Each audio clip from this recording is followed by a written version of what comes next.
Autosomal dominant, second autosomal recessive, sex link dominant and sex link recessive. Autosomal dominant म्हणजे काय, तर autosome बरोबर हा डिसीज इनहेरिट होतोय. ऑटोसोम तुम्हाला माहिती आहे दोन सेक्स क्रोमोसोम आहेत, एक्स आणि वाय, ते सोडून बाकीचे जे आहेत ते सगळे ऑटोसोम्स आहेत. ऑटोसोमल डॉमिनंट असं म्हटलेले, त्याचा अर्थ डॉमिनंट जीन जर असेल तर डिसीज होणार.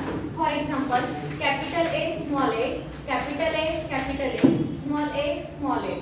सपोज ही डिसीजची कंडिशन आहे, तर या कुठल्या कंडिशन मध्ये डिसीज असेल ऑटोसोमल डॉमिनंटच्या बाबतीत, पहिल्या कंडिशन मध्ये असेल की नाही, असणार. एक जरी डॉमिनंट जीन असेल तरी तो एक्सप्रेस होतो, त्यामुळे हा डिसीज असणार आहे. ऑटोसोम एक डॉमिनंट आहे. डिसीज कसा आहे, डॉमिनंट जीन मुळे होणारा डिसीज आहे ऑटोसोम्स वरच्या, समजलं.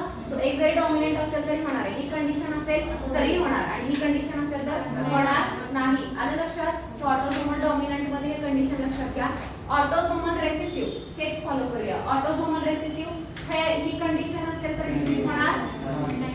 या कंडिशन मध्ये होणार. आलं लक्षात. येस. तसेच सेक्स लिंक आहेत. आता सेक्स लिंक म्हणजे दोन क्रोमोझोम आहेत त्याच्यामध्ये, एक आहे एक्स आणि दुसरा आहे वाय. त्याच्यापैकी सेक्स लिंक डॉमिनंट जो आहे, सेक्स लिंक डॉमिनंट कधी, फॉर एक्झाम्पल जेव्हा मी हे लिहिते तेव्हा डिसीज असेल की नाही, असणार. जेव्हा या टाइपचं लिहिते तेव्हा असणार आहे. या कंडिशन मध्ये असणार आणि या कंडिशन मध्ये नाही. या कंडिशन मध्ये आलं लक्षात. सो सेक्स लिंक डॉमिनंट जेव्हा म्हणताय तुम्ही, सेक्स क्रोमोझोम वरती डॉमिनंट जीन पाहिजे. सो फिमेल मध्ये दोन्ही जीन डॉमिनंट असू शकतात, एक डॉमिनंट एक रेसेसिव्ह असू शकतो. या दोन कंडिशन मध्ये फिमेल मध्ये डिसीज होणार आहे. मेल मध्ये या कंडिशन मध्ये होणार नाही. या कंडिशन मध्ये डिसीज होईल, या कंडिशन मध्ये फिमेल मध्ये डिसीज होणार नाही. सो हे सेक्स लिंक मध्ये सांगितलं डॉमिनंटच्या बाबतीत. आणि रेसेसिव्ह मध्ये कशी गोष्ट आहे, तर याच मध्ये बघा, रेसेसिव्ह जेव्हा ही कंडिशन असेल फिमेल मध्ये तेव्हाच तिला डिसीज होईल, आणि मेल मध्ये जेव्हा ही कंडिशन असेल तेव्हा डिसीज होईल. आलं लक्षात. आणि वाय लिंकचा काही प्रॉब्लेम नाहीये. वाय क्रोमोझोम जो आहे तो फादर कडून सन कडे ट्रान्सफर होत असतो. फादर टू सन ट्रान्सफर होते, त्यामुळे वाय क्रोमोझोमशी रिलेटेड जर डिसीज असेल तर तो फादर टू सनच ट्रान्सफर होणार आहे, बाकीच्यांमध्ये होणार नाही.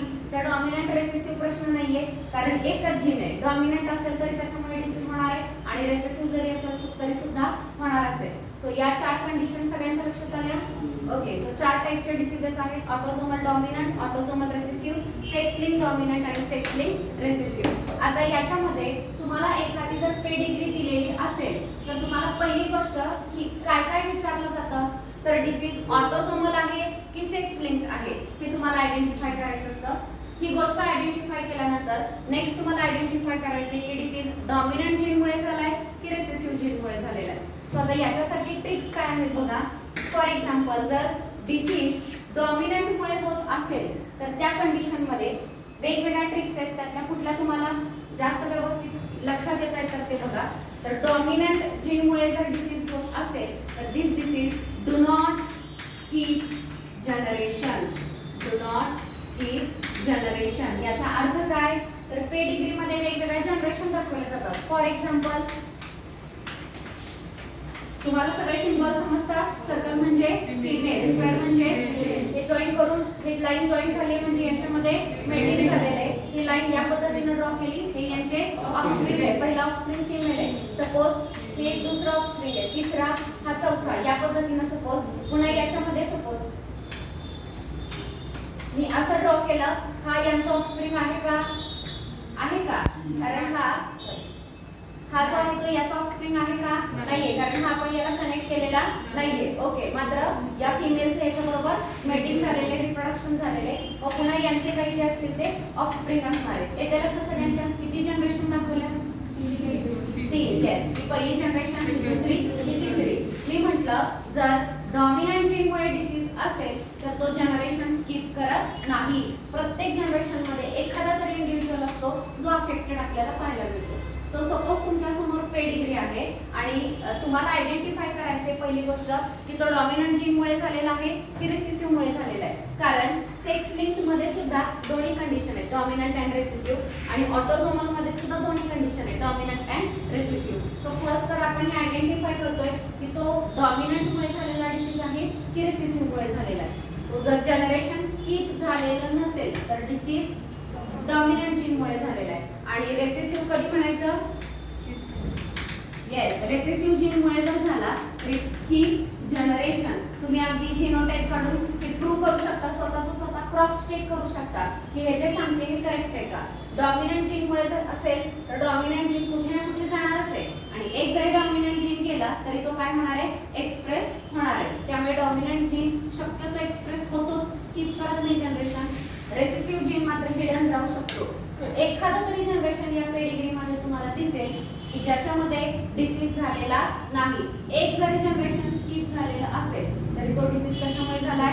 रेसेसिव्ह जीन मुळे. हे सगळ्यांना समजलं? सो पेडिग्री समोर असेल तर तेव्हा पहिल्यांदा हे आयडेंटिफाय करायचं की डॉमिनंटचा डिसीज आहे की रिसेसिव्हचा आहे.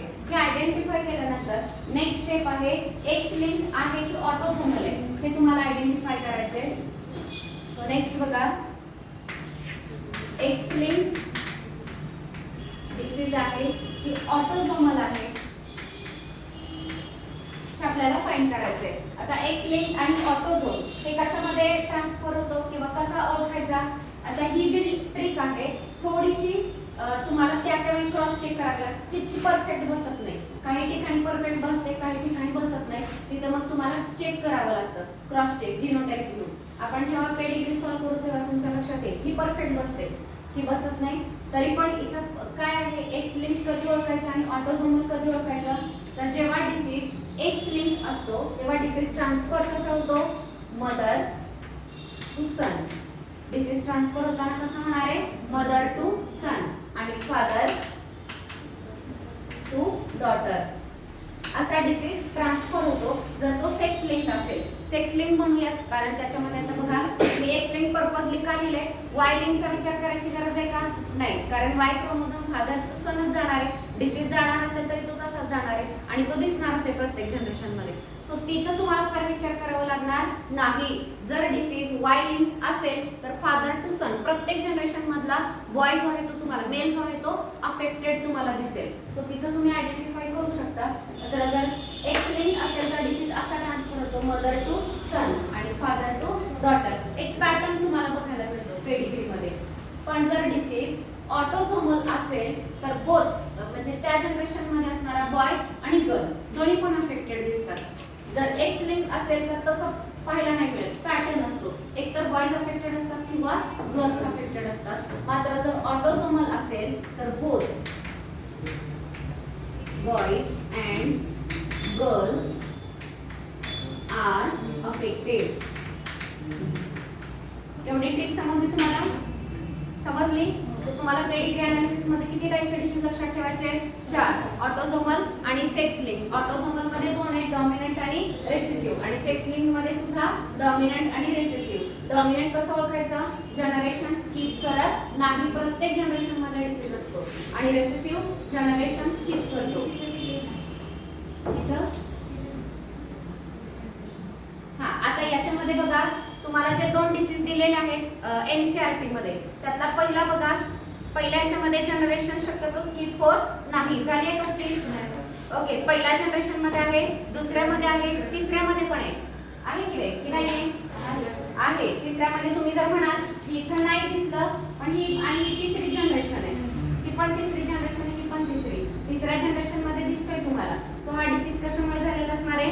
डॉमिनंट मुळे असणार आहे. नंतर दुसरं पेडिग्री बघा. दुसरं पेडिग्री बघा, किती जनरेशन स्किप झाली आहे? पहिली स्किप झाली का? पहिली स्किप झाली, दुसऱ्यामध्ये आहे, तिसऱ्यामध्ये आहे. तो कशामुळे झाला? रिसेसिव्ह मुळे. सो ती ट्रिक परफेक्ट बसते. डॉमिनंट आहे की रेसेसिव्ह त्या ट्रिक वरून तुम्हाला काढता येतं. तुम्हाला दुसरं थोडंसं डिफिकल्ट जातं, ते म्हणजे तो सेक्स लिंक्ड आहे की ऑटोझोमल आहे. आता पहिला जो डिसीज आहे त्यात मी तुम्हाला एक ट्रिक सांगितली की ऑटोझोमल कधी म्हणायचं? त्या जनरेशन मधल्या दोन्ही बॉय आणि गर्ल दोन्ही पण अफेक्टेड असतील तर तो शक्यतो कसा असतो? ऑटोझोमल असतो. सो बघा झालंय का तसं? पहिल्या पेडिग्री मध्ये काय झालेलं आहे? पहिली गोष्ट, प्रत्येक जनरेशन मध्ये दिसतो डिसीज, हा म्हणजे तो कुठल्या जीनमुळे झालेला आहे? डॉमिनंट जीनमुळे. दुसरी गोष्ट, त्याच्यामध्ये दोन्ही बॉय गर्ल अफेक्टेड आहेत म्हणजे हा कशामुळे झालेला आहे? ऑटोझोमल. सो ऑटोझोमल डॉमिनंट ट्रेटमुळे झालेला डिसीज आहे, बरोबर आहे? ओके, आता दुसरी पेडिग्री बघा. जनरेशन स्किप झाली आहे म्हणजे कुठला डिसीज झाला? हा रेसेसिव्ह आहे. आणि दुसरी गोष्ट, बॉयज आणि गर्ल दोन्ही अफेक्टेड आहेत म्हणजे कुठला आहे? हा ऑटोझोमल आहे. आलं लक्षात? समजलं का? तर येस. सो या वेळी तुम्हाला हे फाइंड करायचं की मी फर्स्ट ट्रिक सांगितली, अजून ट्रिक आहे पुढे थोडंसं अजून डिटेल फाइंड करण्याचे. हा, क्वेश्चन कशा टाइपचे असतात? एक हे विचारलं जातं की डिसीज ऑटोझोमल रेसेसिव्ह आहे, ऑटोझोमल डॉमिनंट आहे, सेक्स लिंक्ड आहे, हे विचारलं जातं. आणि दुसरा क्वेश्चन असा असतो की त्यांचा जीनोटाइप काढा. सो जीनोटाइप प्रत्यक्षात जेव्हा तुम्ही शोधणार, पहिल्यांदा तुम्हाला हेच फाइंड करावं लागतं की ऑटोझोमल आहे, सेक्स लिंक्ड आहे, डॉमिनंट आहे की रेसेसिव्ह आहे. हे फाइंड केल्यानंतर जीनोटाइप लिहिता येतो. ठीक आहे. सो तसा आपण एक क्वेश्चन बघू म्हणजे तुम्हाला सॉल्व्ह होईल. पुढे अजून ट्रिक लिहून घ्या. नेक्स्ट,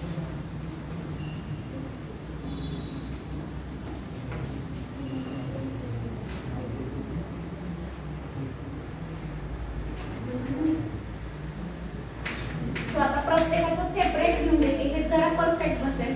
ऑटोझोमल डॉमिनंट,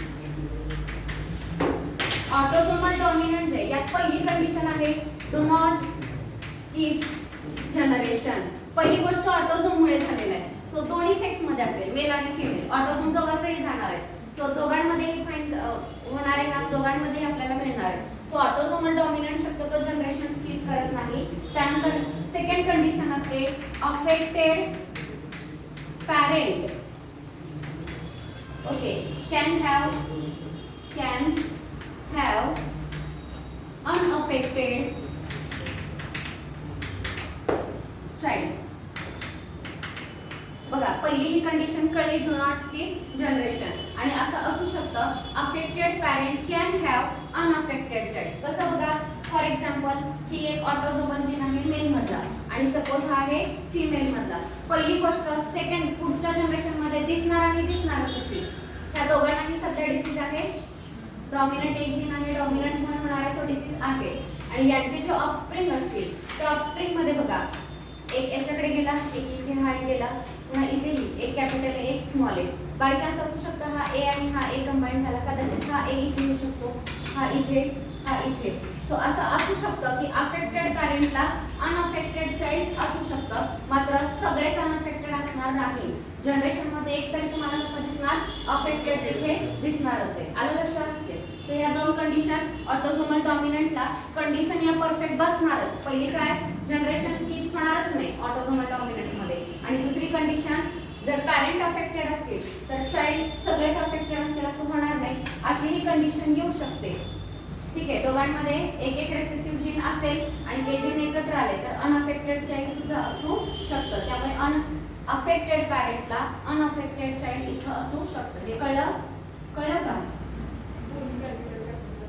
दोन्ही पॅरेंट, हा, दोन्ही पॅरेंट जर या ठिकाणी डॉमिनंट असतील तर मग मात्र यांचे ऑफस्प्रिंग असणार, यांचे सगळे ऑफस्प्रिंग कसे असणार आहे? अफेक्टेडच असणार आहे. आलं लक्षात? ओके. सो चान्सेस दिलेले आहेत की ऑटोझोमल डॉमिनंट बाय चान्स असं, हे बघा ऑटोझोमल डॉमिनंट आहे, नेक्स्ट जनरेशन मध्ये डिसीज 100% असणार, हे मी आधीच सांगितलं तुम्हाला, कारण डॉमिनंट जीन जाणारच आहे. दुसरी गोष्ट, बाय चान्स असं असू शकतं की अफेक्टेड पॅरेंटला अनअफेक्टेड चाइल्ड असू शकतो. या स्मॉल ए हेटेरोझायगस कंडिशन मध्ये. मात्र दोन्ही कॅपिटल ए असतील तर सगळे चाइल्ड कसे असणार आहेत? त्यांचे अफेक्टेड असणार आहे. मग ते ह्या जनरेशनमध्ये रिसेसिव्ह आले का? अनअफेक्टेड राहिले आणि मग पुन्हा त्याचं मीटिंग पण अनअफेक्टेड बरोबर झालं तर मग थर्ड जनरेशन मध्ये कुठे आहे? त्याचं मीटिंग जर अनअफेक्टेड बरोबर झालं, हा, याचं जनरेशन याचं जर अनअफेक्टेड बरोबर झालं, कारण आता मग पुढची जनरेशन बघताना तुम्ही दाखवतानाच दोन्ही अनअफेक्टेड दाखवलेले, त्यामुळे त्याच्यामुळे पुढच्या ह्याच्यामध्ये शक्यतो ते दिसणार नाही. हा, तुम्हाला सांगितलं की ह्या ट्रिक ज्या आहेत त्या बऱ्यापैकी लागू होतात पेडिग्रीला. काही ठिकाणी अशा कंडिशन असतात जिथं त्या थोड्याफार व्हॅल्यू होतात, तिथं मग तुम्हाला जीनोटाइपच लिहून क्रॉस चेक करावं लागतं की एक्झॅक्ट काय झालेलं आहे. ओके. तर सेकंड बघा, ऑटोझोमल रेसेसिव्ह, ऑटोझोमल रेसेसिव्ह ठीक आहे. ऑटोझोमल रेसेसिव्ह काय आहे तर पहिली गोष्ट हा जनरेशन स्किप करेल, skip generation. Second thing, unaffected parent can have unaffected parent can have affected child. तर बघा इथं कॅन हॅव असं लिहिलेलं आहे. चान्सेस आहेत असण्याचे, कंपल्सरी म्हणत नाहीत की असंच होईल. ठीक आहे, चान्सेस आहेत की असतील. सो इथं पॅरेंट अनअफेक्टेड असू शकतात, कदाचित त्यांचे चाइल्ड अफेक्टेड असतील. पुन्हा तीच कंडिशन, या रेसेसिव्ह जीनमुळे होणारा डिसीज, या कंडिशन मध्ये दोन्ही पॅरेंट कसे आहेत, अनअफेक्टेड आहेत. तर या अनअफेक्टेड पॅरेंट्सला अफेक्टेड चाइल्ड असू शकतं जर ही कंडिशन आली तर, बरोबर का? हा, आणि अनअफेक्टेड सुद्धा असू शकतात. दोन्ही चान्सेस आहेत.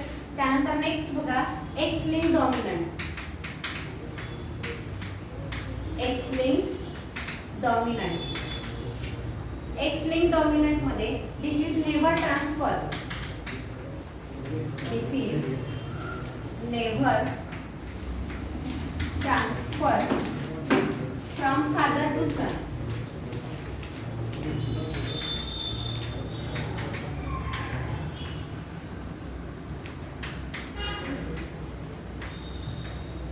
Okay, disease never transfer from father to son. All daughters of affected father will be affected. All daughters of affected father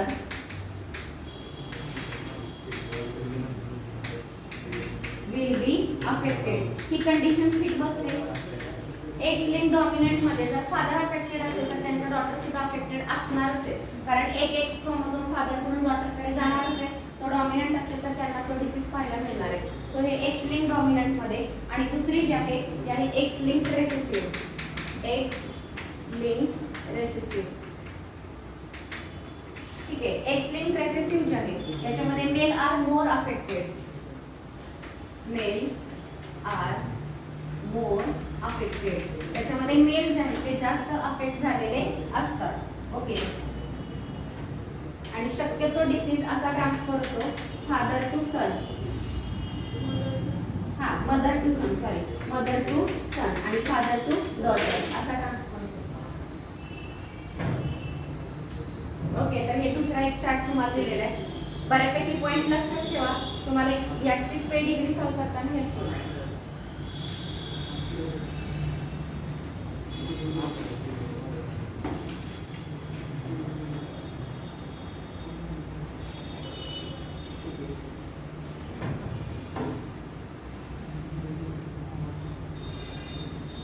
हे लिहिलं सगळ्यांनी? ओके, आता डायरेक्ट मी तुम्हाला पेडिग्री देते. या कंडिशन तिथं लागू करा, तुम्हाला समजले का बघा.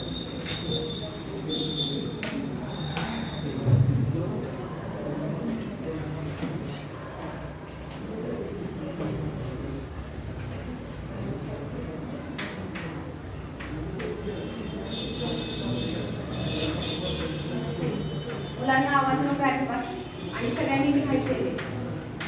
पटपट मी उद्या घेणार नाही पुन्हा पेडिग्री.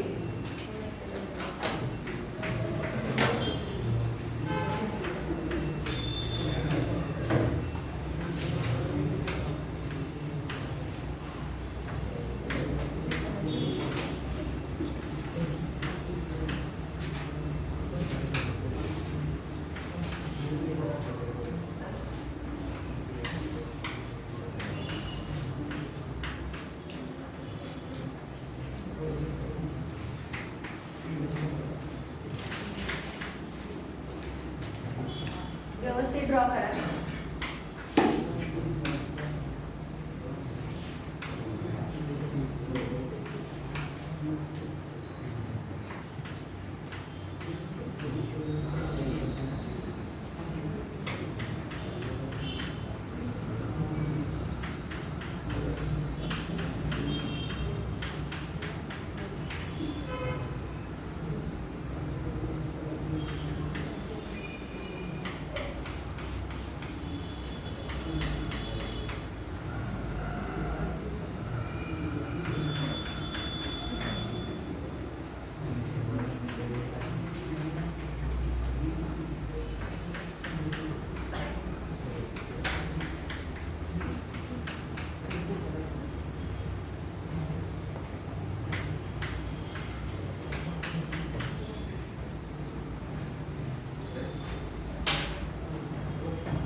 नंतर ज्या 4 ट्रिक उभे कॉलम करून दिले त्यातला ट्रिक शक्यतो यूज करा आणि याच्यामध्ये तुम्हाला सांगायचं की कोणता डिसीज आहे.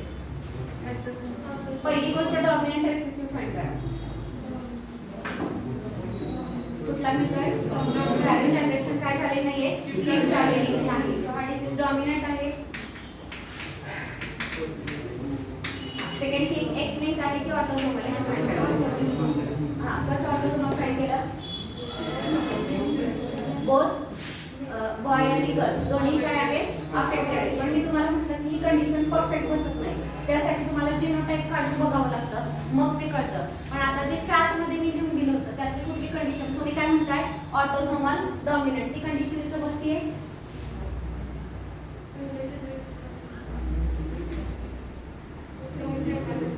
सेकंड जनरेशन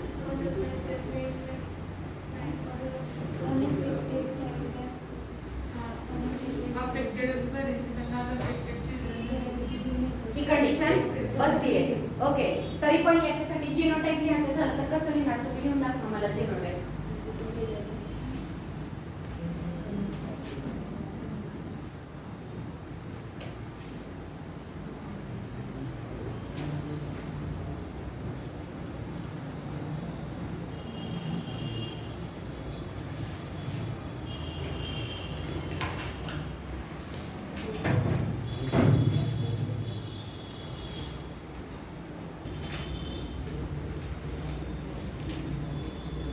ओके, सो बऱ्याचदा फायनली या पद्धतीने जीनोटाइप लिहिण्यासाठी सुद्धा विचारले जाते. त्यानंतरची नेक्स्ट एक पेटी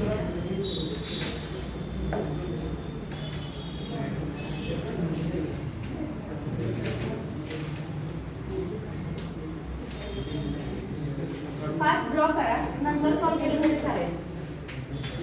फक्त ड्रॉ करून द्या सगळे.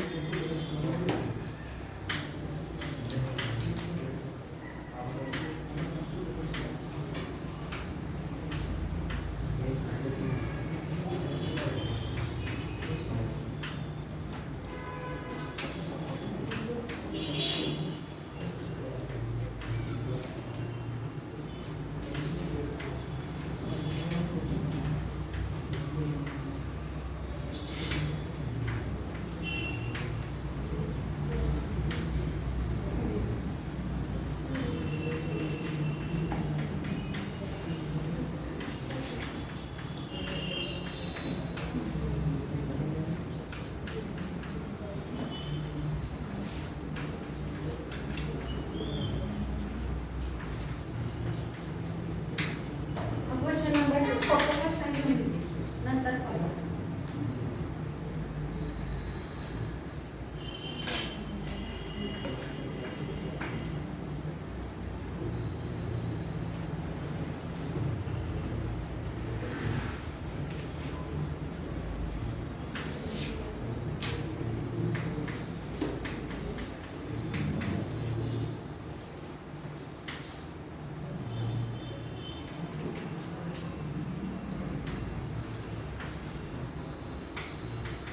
मॅक्सिमम क्वेश्चनची प्रॅक्टिस करा, तुमच्या लक्षात येईल.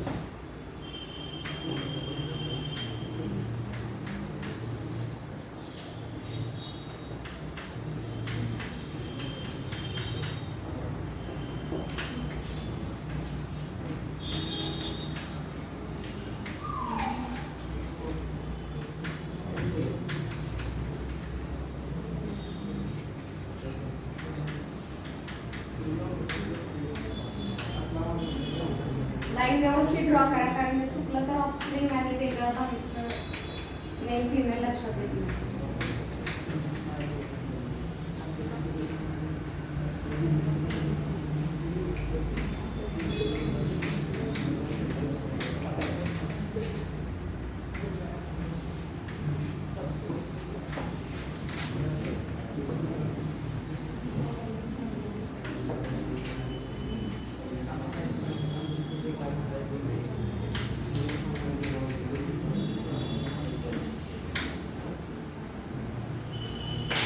सेकंड म्हणजे थर्ड क्वेश्चन, क्वेश्चन नंबर 3.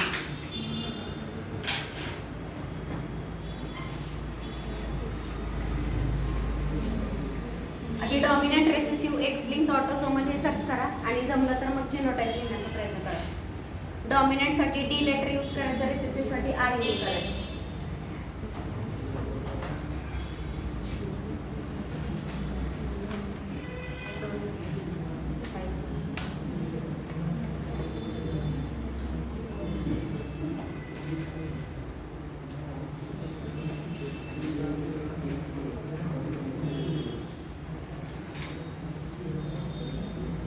मगाचा जो अनालिसिस आपण केला की नाही जिनोटाइपला, काही काही ठिकाणी आपल्याला फादरच्या बाबतीत किंवा कुठे लिहिता आले नाही की कॅपिटल डी की स्मॉल डी. हा, तर त्या ठिकाणी दोन्ही कंडिशन घ्यायच्या जिनोटाइप घ्यायची. जिथं आपल्याला लक्षात येत नाही सगळं लिहून पण की इथं नक्की कुठली असेल. अशा दोन पोझिशन आल्या होत्या बघा ज्याच्यात हा काय ते स्मॉल एच असणार. पाहिलं का तुम्ही सगळं करून? नाही, एका बाजूचं पहिल्या साईडला आपण जे केलं होतं तिथं नंबर मांडलं होतं. हा, मग जेव्हा असं असतंय मुलांना बोलू नका की सगळं जिनोटाइप लिहून सुद्धा आधी त्यांचा genotype capital D small D की कॅपिटल डी लिहायचं हे कळत नाही, तेव्हा ते दोन्ही पण लिहायचं असतं ऑब्लिक करून. दोन्ही पण जिनोटाइप, दोन्ही पॉसिबिलिटी दाखवायच्या. असं असेल तर ह्या कंडिशन आहेत आणि असं असेल तर ह्या कंडिशन. हा, असं फिमेलच्या बाबतीत होतं. हे लिहिले पेडिग्री दोन्ही झालेत लिहून. करा बरं सॉल्व. मी पुढचं लिहिते. रफ करू का हे बोर्डवरचं? सगळ्यांचं लिहून झालं?